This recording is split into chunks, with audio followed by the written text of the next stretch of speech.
Translation by His Divine Grace Srila Prabhupada.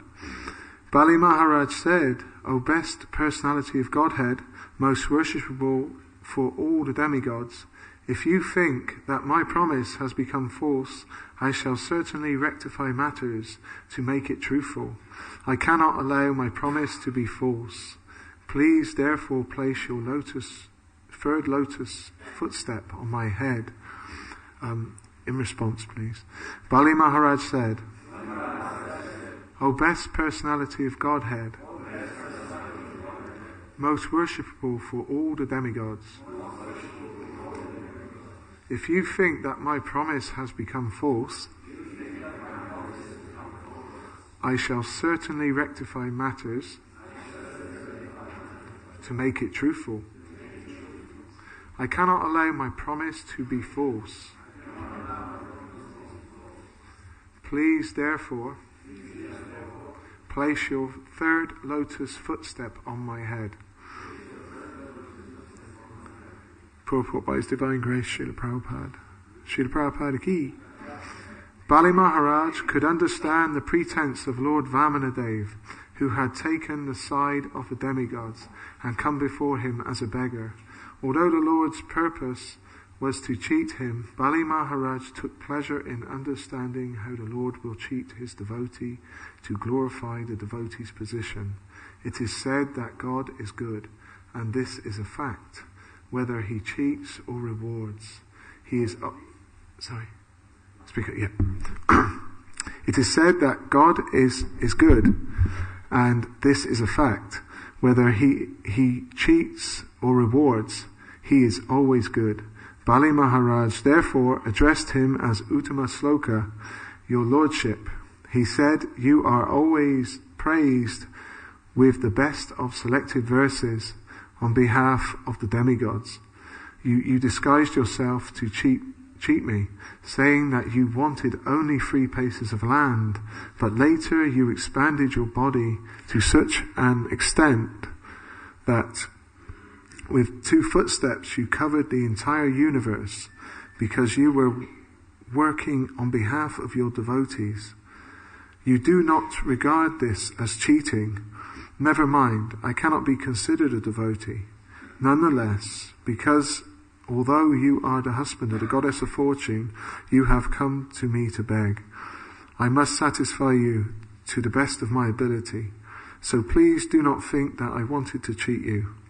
I must fulfill my promise. I still have one possession, my body.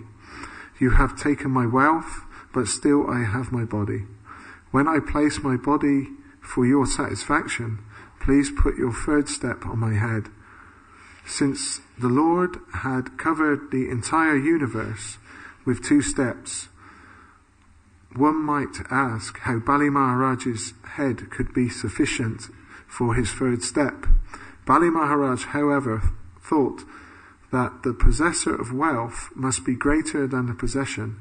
Therefore, although the Lord had taken all his possessions, the head of Bali Maharaj, the possessor, would provide adequate place for the Lord's third step. Translation again. Bali Maharaj said, O best personality of Godhead, most worshipable for all the demigods, if you think that my promise has become false, I shall certainly rectify matters to make it truthful. I cannot allow my promise to be false. Please therefore place your third lotus footstep on my head. Omagina Taramandasya Ganangana Salakaya Shakshasho Militam Yena Tasmai Shri Guruve Namaha Shri Chaitanya Manombishtam Stabitam Yena Bhutale Swayam Rupa Kadamayam Vadanti Swavadanti Kam Namam Vishnu Padaya Krishna Pastai Bhutale Shrimati Shivaram Swami Jinavane Namam Vishnu Padaya Krishna Pastai Bhutale Shrimati Bhakti Vedanta Swami Chinamane Namaste Saraswati Devi Gauravani Pracharane Nivishesha Sunyavadi Pastachaya Dashatarane Jai Shri Krishna Chaitanya Prabhu Nityananda Shri Advaita Gadadha Shivasadi Gaura Bhaktivinda Hare Krishna Krishna Krishna Hare Hare Hare Rama Rama Rama Hare Hare. So just want to seek the blessings of all the senior Vaishnavas and Vaishnavas present, because I can get the mercy to maybe speak on something that's of use in our spiritual life. In the first text, Sukadeva Goswami speaking to Maharaj Parikshit, and he's talking about Lord Vamanadev. This is this whole chapter, and as we understand, Parikshit Maharaj is on the banks of the river Ganges, and he's just been ready to leave his body in 7 days. So he seeks out a pure devotee to hear the Srimad Bhagavatam, and Sukadeva Goswami arrives on the scene to actually direct and instruct him in spiritual life. Parikshit is one who wants to inquire. It means one who's inquiring, and Sukadeva Goswami is actually passing down this ripened mango from the top of the tree of Krishna's pastimes, and it's expertly being passed down from one person to another, as we say, through the parampara system. And the expert climbers of the tree will take the mango and pass it down so it doesn't get broken at the bottom, so he'll pass it on to the hearer. So this is a bona fide process, and these pastimes are ever fresh of Krishna's pastimes. So I was just thinking about, as it's opening up, the point of actually hearing the Srimad Bhagavatam, and I just wanted to quote that 1:2:18. I don't really know the Sanskrit, but by regular attendance in classes on the Bhagavatam and by rendering of service to the pure devotee, all that is troublesome to the heart is almost completely destroyed, and loving service unto the personality of Godhead, who is praised with transcendental songs, is established as an irrevocable fact. So the Bali Maharaj, he's offering himself. He's given us the good example of a devotee, humble. He's come as a beggar to beg help from Krishna and give everything. He also realizes that everything belongs to Krishna originally, so he's in knowledge. And on a material plane, I suppose, of looking at this in a reflective way as being a non-devotee, we would think that Bali Maharaj is lost, is losing everything. This is not so good. He's going to lose so much. Why give it up? And as he was having that conversation with his spiritual master, Sukracharya said, "Don't. This is Lord Vishnu. He's going to take everything. So don't let it go." But we'll get to that part a bit more afterwards. But this is for a devotee. This is no loss. It's very reflective in a way of what seems a loss is actually a gain. It's like in the material world. It's like a perverted reflection of the spiritual world, as we understand.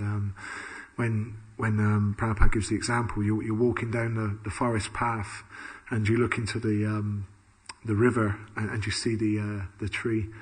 Reflection of the tree, and when you look into the river, you see the fruits that they're actually on the tree. But if you dive into the water, you'll get wet. It's just this is what it's like in the material world. If we turn away from Krishna so much and try to be the controller and the enjoyer, we end up getting entangled and frustrated and very unhappy. Also, what is seen for a devotee in some way is like in this first translation, O King, although the Supreme Personality of Godhead was superficially seen to have acted mischievously towards Bali Maharaj, but he was helping Bali. Ultimately, he was playing with him. He's playing with his devotee, and he was he's only small. As we understand, Lord Vamanadeva entered the arena, but he was very beautiful, and he was only a very short little dwarf, but he was of a golden complexion and very attractive. So Bali Maharaj, being so very pure himself, was attracted to purity, and he asked the Brahmin, Lord Vamana, is there anything you want? I can give you anything. And Lord Vamana was very humble. He said, I just want three steps of land. I don't really need anything else. I don't want to take more than I can't maintain.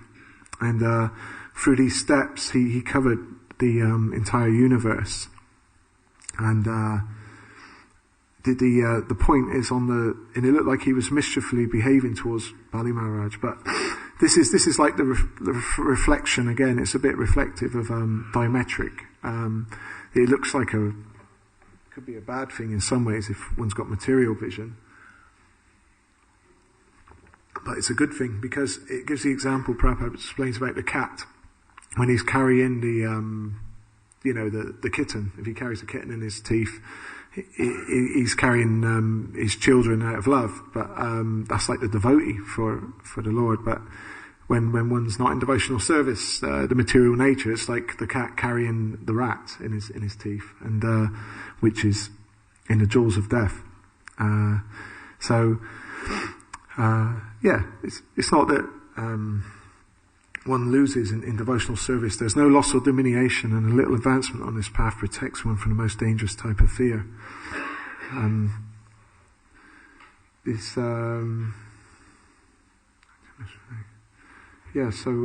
Also I was also reflecting to the point of like the Lord's great devotees, like Bhishma Dev as well. He was he was there on the battlefield, and ultimately Bhishma's also a Mahajan, one of the 12 Mahajans, like Bali Maharaj, and he's very enwrapped in Krishna's service. So at one point in the battle, Duryodhana approached him and he was asking him, you got so much affection for the Pandavas, why, I need you to really step up your prowess on the battlefield. And I have to keep asking these things. Bhishma just said, okay, no problem. Tomorrow I'm going to kill the Pandavas. I'm just going to show you I'm not attached, and I'm going to fight to the best of my ability. So he found these 5 arrows that he had, and they're very all made of gold and precious metals, and he surcharged them with his mantras, and they actually became very powerful weapons. Each of them was to be 5 of these arrows was one for each Pandava, and so Duryodhana was very excited, so he took the arrows, he took them and hid them, put them under his bed and stuff as he slept. And but Krishna told Arjuna that you should go and get those arrows because the Kauravas, Bhishma's going to try and kill you tomorrow with these arrows, but you owe a boon is owed to you from Duryodhana from a previous time that he saved him. And anyway, I'll cut a long story short. Arjuna went and got the arrows because from Duryodhana. He asked Duryodhana at night. They went to the camp. We understand in those times the Kshatriyas didn't fight at night. They may fight when the sun's setting. And when the sun goes down, they all go and rest, and they would go to each other's camps to maybe play cards, have a drink and a talk. This was good manners in them days, but now everything's changed. So anyway, he went to he got the arrows back, and he gave the arrows. He took the arrows from Bhishma. And from Duryodhana. Duryodhana was very upset about this, so he told Bhishma, and Bhishma pledged. He said, "Well, no matter what, tomorrow I'll fight anyway to my maximum capacity, and there's no way that Arjuna will get away alive unless Krishna intervenes." So this was a nice pastime where Arjuna was so heavily suppressed by Bhishma's arrows that Krishna had to intervene. He actually broke his promise for his devotee. Krishna said, when I fight in this battle, I won't get involved. I'll only be your chariot driver. And at this point, Krishna actually jumped off the chariot and picked up the chariot wheel and was going to kill Bhishma. But Bhishma, as a pure devotee, he accepted this is a great fortune, and he just stood there with his arms open, and he wanted to be taken by the Lord. But Arjuna, because he was so wanting to protect the Lord's promise, he grabbed Krishna around the legs and he begged him not to go any further. So yeah, Bhishma also was ready to give everything. He's a great example. We understand, so Bali Maharaj, he's given his head, basically. There's not much we can give back to Krishna, actually everything, as I was saying before, it belongs to Krishna. So, Ishwarashamidam Sarvam Yakinchat Jagatam Jagat.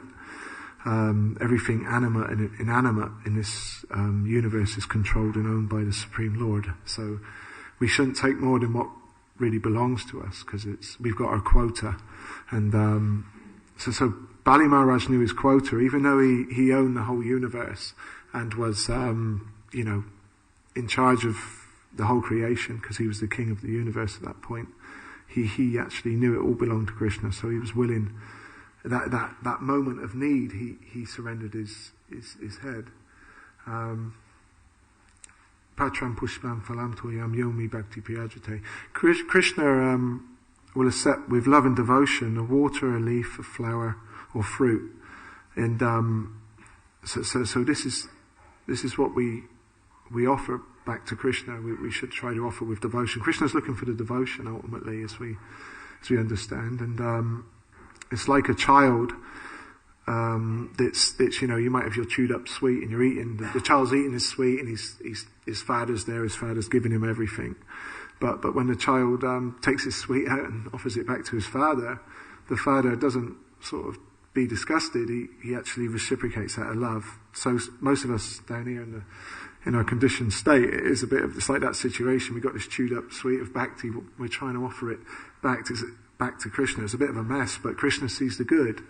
It's and these are the qualities of a pure devotee, like Srila Prabhupada and his representatives that are on that, sincerely following the process. They look for the good in others, like the swan. The swan, he when he's drinking in the water, if there's milk, he can divide the milk from the water and get the nectar.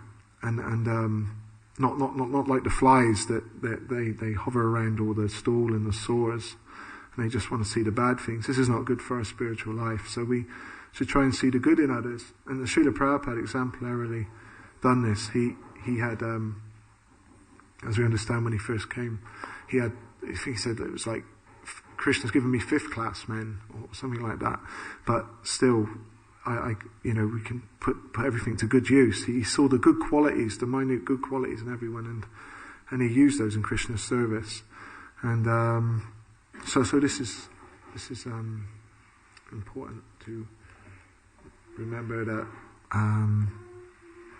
we should try to see the good, as I was saying. Like Bali Maharaj, he was a demon. He was actually a demon from the demoniac dynasty, but fortunately he had Prahlad Maharaj was his grandfather, so he had blessings and some good fortune from Prahlad Maharaj, and also Prahlad Maharaj was very exemplary because he gave up all his family attachments. Jai Shri Shri Radha Gokulananda Sitaram Lakshman Hanuman Kulanitai Ki. He gave up all his his father as well, because his father was very demoniac and he was persecuting his son, who was a pure devotee. But he actually he wasn't.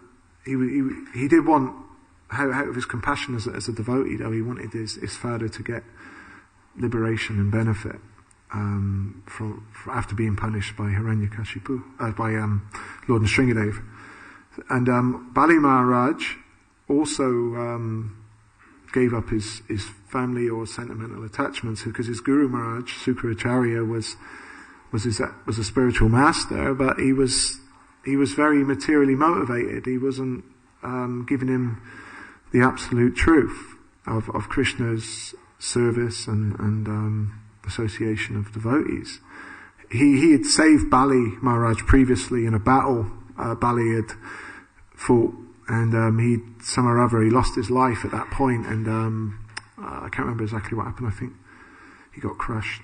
Anyway, someone would know, but basically Sukracharya brought him back to life. So he felt he also owed his life to Sukracharya, so he was in debt in a way.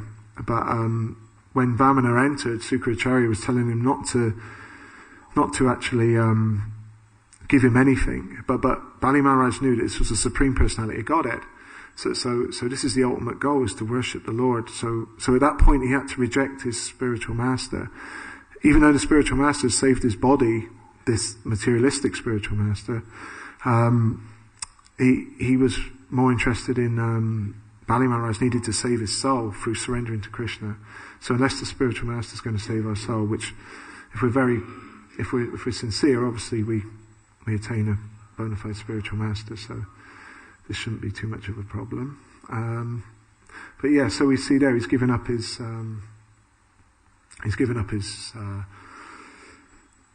material attachments. So I'm just going to. I was thinking actually, when Lord Vamana was taking his steps, like on his first step, he covered most of the universe, upper and lower, middle and lower, and then on his second step, when he went to the highest point, when he touched the universal covering with his toe, and Mother Ganga came through, and there was also chosen that Lord Shiva take this role to guide her into the material world. And at that point, when Mother Ganga was coming through, she was coming through very fast, very powerfully, and Lord Shiva stood up to receive her. But when she came in, she tried to take him out, go underneath his feet so fast that he would have gone. But he was very clever, and when she came, he moved in a certain way and picked Ganga up and put it into his head and tied her in his knots so she could be distributed properly into the material realm. So they also have a relationship, Lord Shiva and Mother Ganga. I think from there they're married, and they had a child, Kartikeya, Skanda, at some point. But yeah, so everything's done perfectly. It's all a perfect situation. Everything's working under Krishna's order. Maya dakshina prakriti suyache sa charanam hitu enu kuntiya jagada vipravartante. The material nature is working under my direction, as producing all moving and non-moving beings by its rule. This manifestation is created and annihilated again and again. So the third step, which we were talking about, the humble act of Bali, where he puts his head to Lord Vamana. And this is exemplary because humility is the first item of knowledge. Explains in Bhagavad Gita, chapter 13, text 12. There's 20 items of knowledge, and everyone can sort of read those. Not now, but we could go over those items of knowledge, because humility is the first one, and with humility, one can attain great help from Krishna. Like if you have if you want to learn something at school or college, you go there, and if you go in the classroom saying you know everything to the teacher and you don't really need to learn too much, you just need to be brushed up on a few things, he may tell you to move on and don't worry about the lesson. But if one approaches sincerely and wants to learn and asks for guidance, then one can get help from the representative to guide us, the bona fide teacher. Arjuna also says this in Bhagavad Gita. He approaches Krishna in this way when he's very distraught. 2:7. Arjuna says that, now I am confused about my duty and have lost all composure because of miserly weakness. In this condition, I am asking you to tell me for certain what is best for me.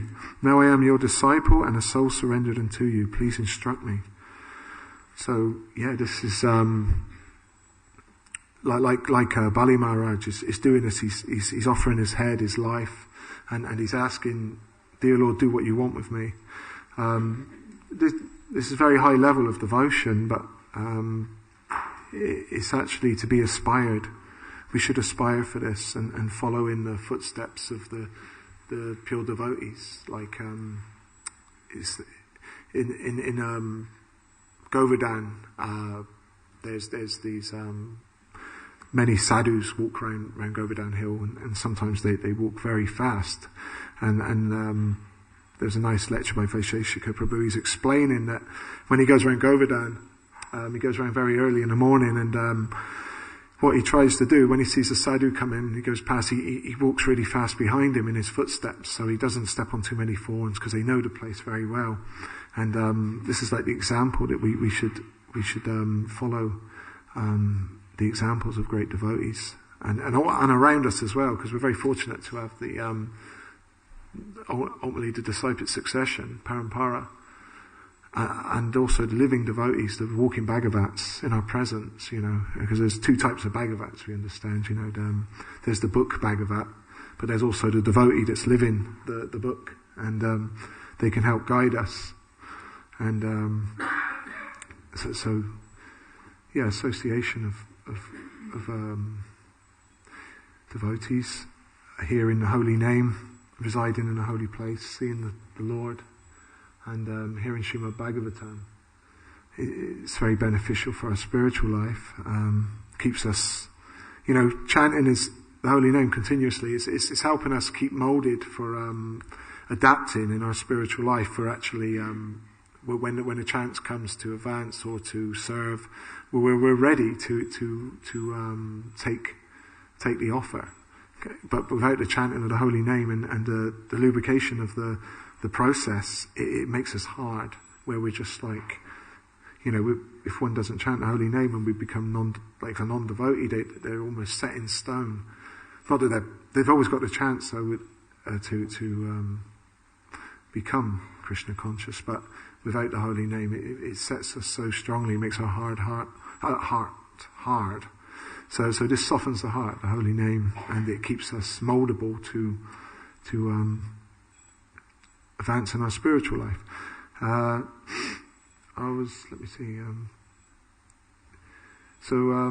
Bali also, it was interesting because Bali says here, I'm not a devotee. He's just thinking of that point. A pure devotee actually says, I'm not a devotee.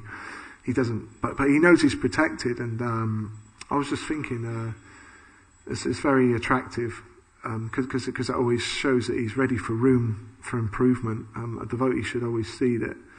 Like when I used to do Sankirtan, I'd go on the street and you meet many different people from different religions, and sometimes sometimes the Christians, not that they're all the same, but you can get some that are quite staunch, and they say, are you saved? And because I'm saved, I know where I'm going.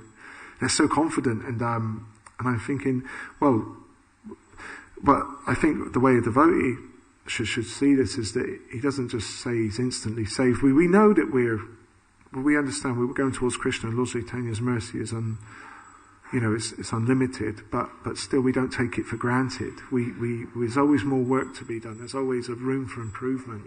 It's up to the Lord's sweet will what He does with us, as Lord Chaitanya says in the 8th Sikshastakam. Do with me as you wish. I don't leave me broken-hearted, but you'll always be the object of my worship. I can't translate it directly, but in that sort of way, this should be the aspiration for the devotee. Is to remember Krishna and not forget Him. This is the goal. And I was just thinking, because it's actually it's a need. It's a need because we never know when death's going to come. In our conditioned state, being here, this is like